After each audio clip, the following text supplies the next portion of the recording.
Hello, Miss Wolfram here, and Deborah asked about this problem, which asks us to give a rule of a piecewise defined function, and then to give the domain and the range. Here is a little graph of the piecewise function.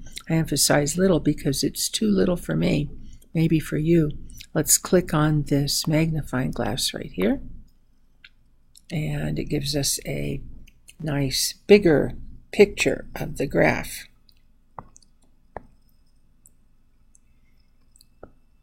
Now, there are two things that we want to do in making the rule. We want to select, is it A or B that we'll be having to use? Well, notice the difference between A and B, and it's pretty subtle. A gives us 2 lines, one for each rule. B gives us 2 lines, one for each rule. But the difference is the domain. In A, the top rule will work for x's that are less than or equal to some value, and the bottom rule will be defined for x's that are greater than some value, strictly greater.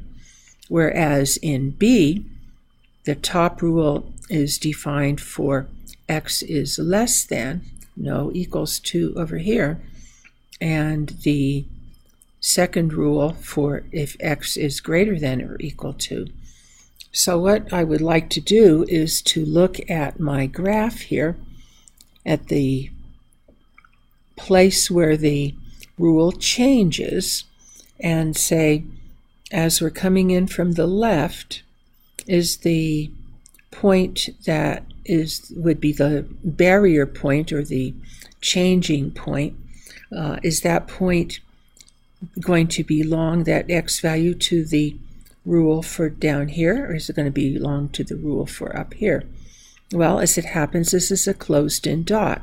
So the point where x is equal to 2 is going to be taken care of by the rule that takes care of the x's out in this direction. So those are the x's that are less than or equal to 2 will be taken care of by rule number 1, and the x's that are bigger than 2 are going to be taken care of by rule number 2. Now we can fill that in at this point. We want the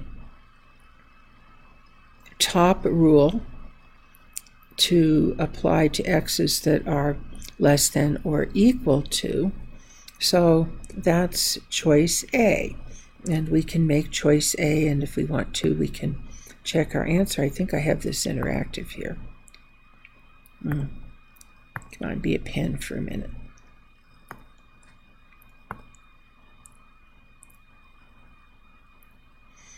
Apparently it's not interactive right now. I'm still struggling with how to use Screencast-O-Matic and our MyMathLab at the same time. Let's go ahead and say, suppose then we know we're going to be using this rule right here with this separation on the domain, not this one over here, but this one. So what is the x value that is the separating value? X is less than or equal to what? X is greater than what? Once again, we will look at the graph, and we'll see that it separates where x is equal to or not equal to the number 2. So we'll fill in the 2 there. X is less than or equal to 2. X is greater than 2, and we'll fill that in with our keyboard when we have one.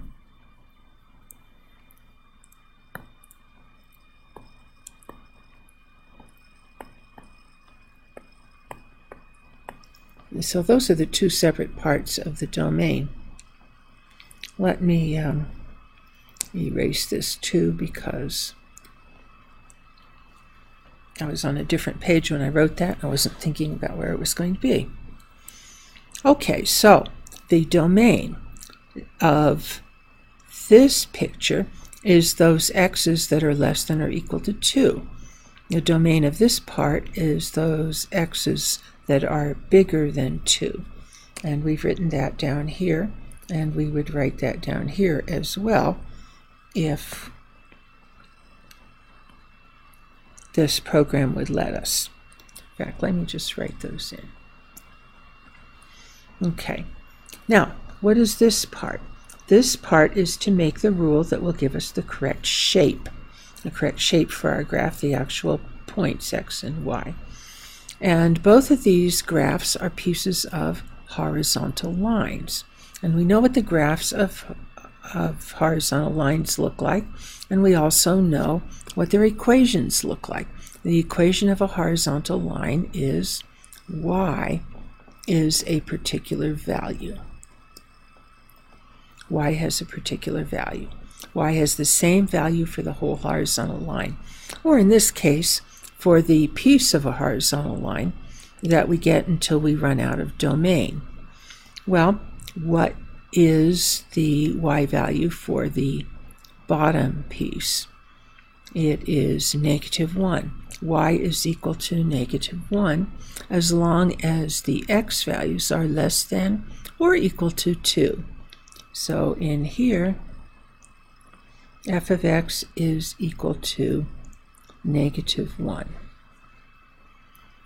Up here, on this part of the domain, where x is above 2, what are the y values? Well, here y value is 2, here it's 2, here it's 2, here it's 2, here it's 2.